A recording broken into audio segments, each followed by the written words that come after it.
ചൂടൻ പോലീസിന്റെ രഹസ്യപ്രണയം. രചന വിജയ് സത്യ. അവതരണം ഷാഹുൽ മലയിൽ. എഡിറ്റിംഗ് ശരിയേച്ച് പൂനൂർ. ആലീസ് അമ്മച്ചിക്കല്ലാതെ ഈ ലോക്ക് നമ്പർ വേറെ ആർക്കറിയാം? എൻ്റെ കൊച്ചുമോൾക്കറിയാം. അവളോട് വിളിക്കൂ. മോളെ മേരിക്കുഞ്ഞേ. അവർ കിച്ചണിലേക്ക് നോക്കി വിളിച്ചു. എന്താ ആലീസ് അമ്മച്ചി? ഒന്നിങ്ങോട്ട് വന്നേ. മേരിക്കുഞ്ഞ് അങ്ങോട്ട് കടന്നു വന്നു. ആലീസ് അമ്മച്ചിയുടെ കൂടെ ഇരിക്കുന്ന ചെറുപ്പക്കാരനായ SI അവളൊന്ന് ശ്രദ്ധിച്ചു. ഇവിടെ നടന്ന മോഷണവുമായി ബന്ധപ്പെട്ട അന്വേഷണത്തിന് വന്നതായിരിക്കും അവൾ കരുതി. എന്താ അമ്മച്ചി? മോളെ, ഈ സാറിന് മോളോട് എന്തോ ചോദിക്കണമെന്ന്. മേരിക്കുഞ്ഞ് പഠിക്കുകയാണോ?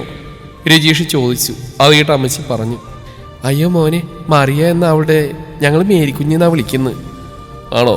മറിയ എന്ത് ചെയ്യുന്നു? ഞാൻ BSc ഫൈനൽ ഇയർ ആണ്. അമ്മച്ചിയുടെ ലോക്കറിന്റെ നമ്പർ അറിയാമോ? നമ്പരും ആൽഫബറ്റും ചേർന്ന പാസ്വേഡാണ്.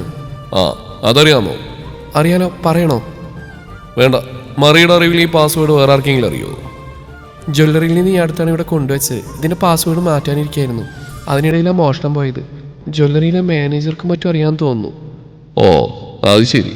ആലീസ് അമ്മച്ചിയുടെ വീട്ടിൽ കള്ളം കയറി അമ്മച്ചിയുടെ സ്വകാര്യ ലോക്കറിലുണ്ടായ സ്വർണം മുഴുവൻ കൊണ്ടുപോയി.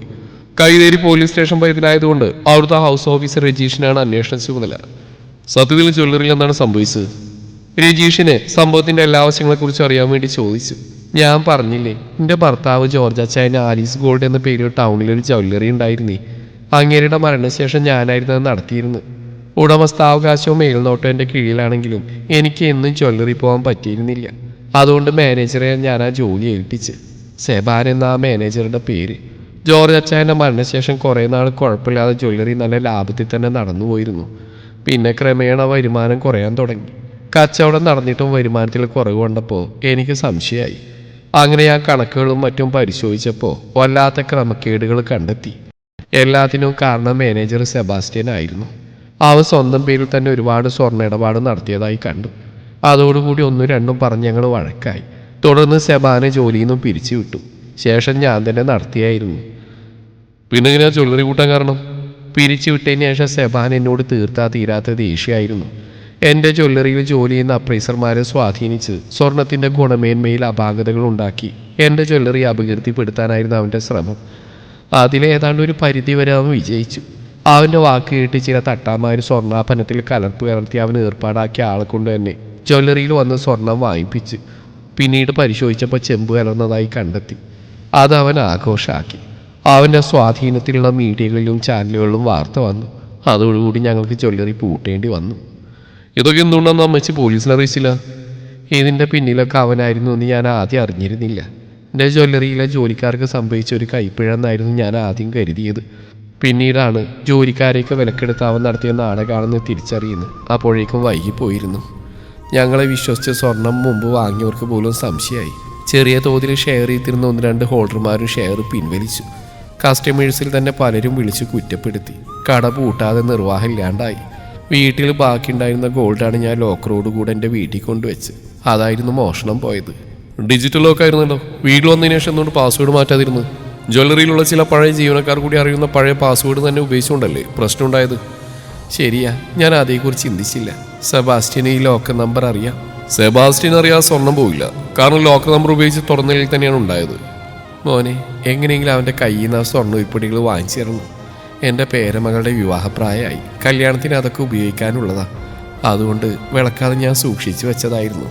എന്തായാലും അമ്മച്ചി വിഷമിക്കണ്ട. ഞാൻ അടുത്തുള്ള CCTV മറ്റും കേന്ദ്രീകരിച്ച് ഒരു അന്വേഷണം നടത്തട്ടെ. മോനെ, എൻ്റെ കുട്ടിയുടെ കല്യാണത്തിൻ്റെ ഓക്കെ, ശരിയാവും അമ്മച്ചി. നമുക്കൊക്കെ വീണ്ടെടുക്കാം. രജീഷും പോലീസ് സംഘവും തിരിച്ചുപോയി. കിട്ടിയ വിവരത്തിന്റെ അടിസ്ഥാനത്തിൽ ആലീസ് അമ്മച്ചിയുടെ ജ്വല്ലറിയുടെ മാനേജർ സെബാസ്റ്റ്യനെ ചോദ്യം ചെയ്തേ പറ്റൂ. രജീഷും സംഘവും സെബാസ്റ്റ്യൻ്റെ വീട്ടിലെത്തി. എനിക്ക് എന്തറിയാനാണ് സാർ? ആ ഒരു പാസ്വേഡ് അറിയാമെന്ന് മാത്രം.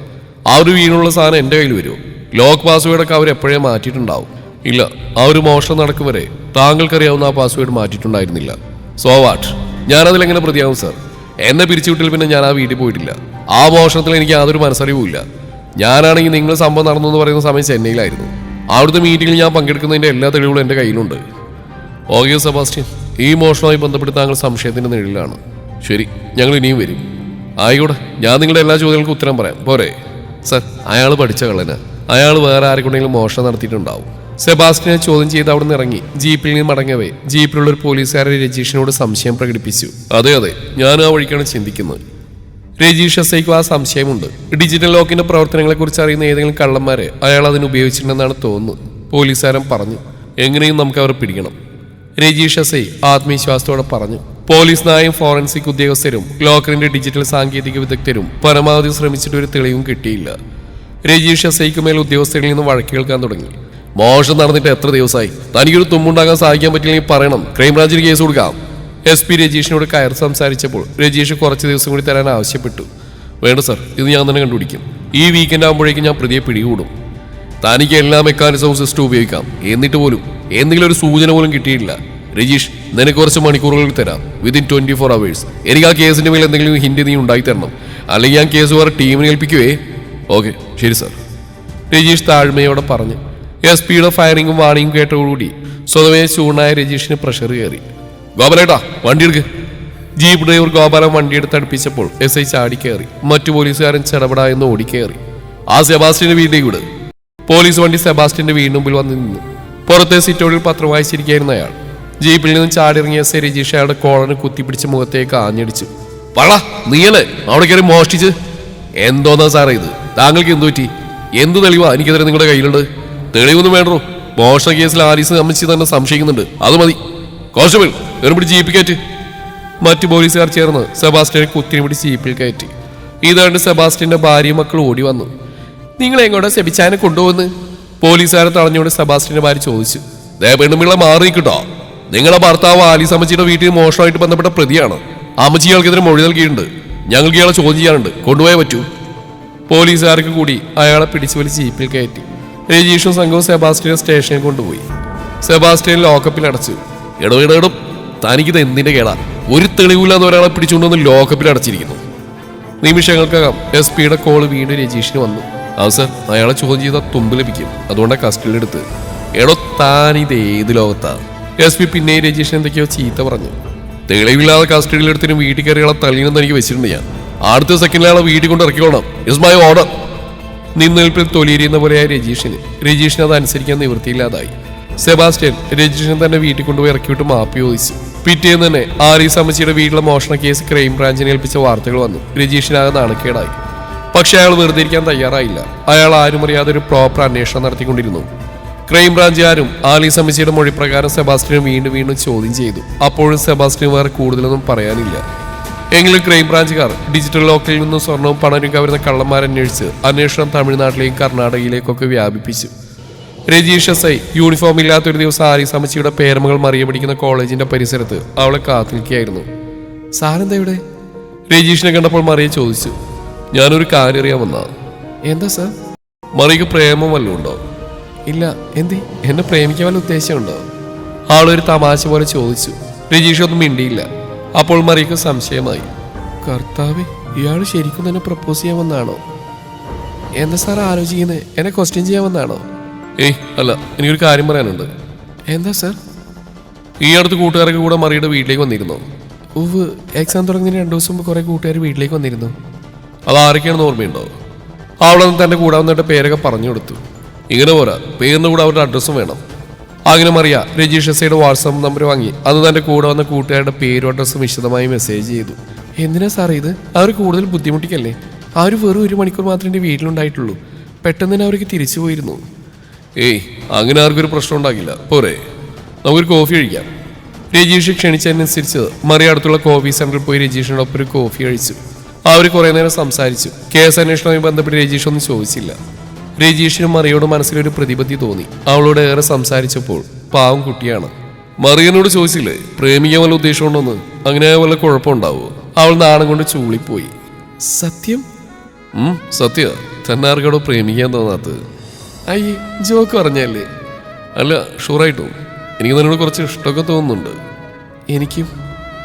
എന്നാലും വാട്സാപ്പ് നമ്പർ കിട്ടിയല്ലോ, ഇനി അങ്ങോട്ട് ഇതിലൂടെ ആവാല്ലേ? അതും പറഞ്ഞ് രജീഷ് വാട്സാപ്പിലേക്ക് നോക്കി. രജീഷ് വാട്സാപ്പിൽ നിന്ന് ആ പേരുകളൊക്കെ ശ്രദ്ധിച്ചു. അതിൽ കുറച്ച് പെൺകുട്ടികളും 1-2 ആൺകുട്ടികളും ഉണ്ടായിരുന്നു.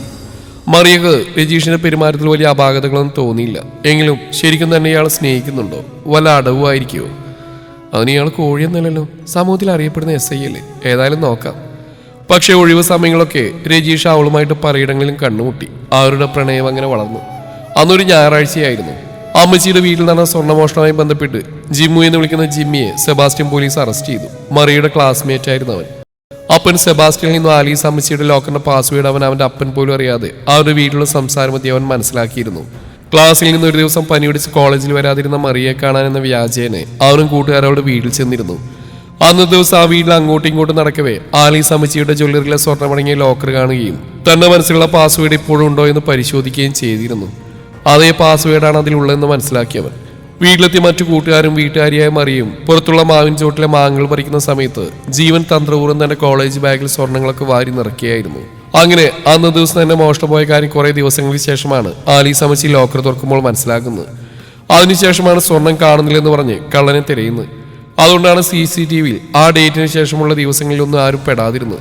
അതുകൊണ്ട് തന്നെയാണ് അന്വേഷണത്തിൽ പ്രതിയെ കണ്ടെത്താൻ ക്രൈംബ്രാഞ്ചിന് പറ്റാതായത്. മോഷണ കുറ്റത്തിന് ജിമ്മിയെ റിമാൻഡ് ചെയ്തു. പിറ്റേന്ന് തുടരന്വേഷണത്തിനായി കോടതിയിൽ നിന്ന് പോലീസ് അവനെ കസ്റ്റഡിയിൽ വാങ്ങിയ ശേഷം സ്വർണം കൊണ്ടുപോയി സൂക്ഷിച്ച സ്ഥലത്തു നിന്നൊക്കെ തൊണ്ടി സ്വഹിതം പിടികൂടി കൊണ്ടുവന്നു. സത്യത്തിൽ മാനേജർ സെബാസ്റ്റ്യൻ ഇതിൽ മനസ്സറിവില്ല.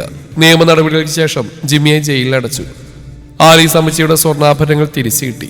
ക്രൈംബ്രാഞ്ചിന്റെ അന്വേഷണം വഴിതെറ്റിപ്പോയപ്പോൾ തന്റെ ഇന്റലിജന്റിൽ ഒരു കേസ് അന്വേഷണം സമാന്തരമായി നടത്തി തെളിയിച്ച SI രജീഷ് സമൂഹത്തിന് മുമ്പിലും മാധ്യമങ്ങൾക്ക് മുമ്പിലും ഹീറോയായി മാറി. രജീഷ് SIക്ക് വളരെ സങ്കീർണമായ കേസിലെ മോഷണ പ്രതിയെ പിടികൂടിയതിനെ തുടർന്ന് പോലീസ് വകുപ്പിൽ CI പ്രമോഷൻ ലഭിച്ചു. തന്റെ കൂടെ കൂടി തന്റെ വീട്ടിൽ നിന്ന് സ്വർണ്ണം മോഷ്ടിയ ജിമ്മിയെ മറിയെ വെറുത്തു. തന്റെ കൂടെ കൂടി ആ പ്രതിയെ കണ്ടെത്തിയ രജീഷിനോട് അവൾക്ക് എന്തെന്നില്ലാത്ത സ്നേഹം തോന്നി. തുടർന്ന് ആലീസ് അമ്മച്ചിയോട് രജീഷ് വന്ന് തന്റെ ആഗ്രഹം അറിയിച്ചു. തന്റെ കുടുംബത്തിലേക്ക് ഒരു CI വരുന്നത് ആലീസ് അമ്മച്ചിയെ സംബന്ധിച്ചിടത്തോളം വലിയ കാര്യമായിരുന്നു. തുടർന്നുള്ള ശുഭമുഹൂർത്തത്തിൽ ആലീസ് അമ്മച്ചി തന്റെ പേരമകളെ CI രജീഷിനെ കൊണ്ട് കെട്ടിച്ചു.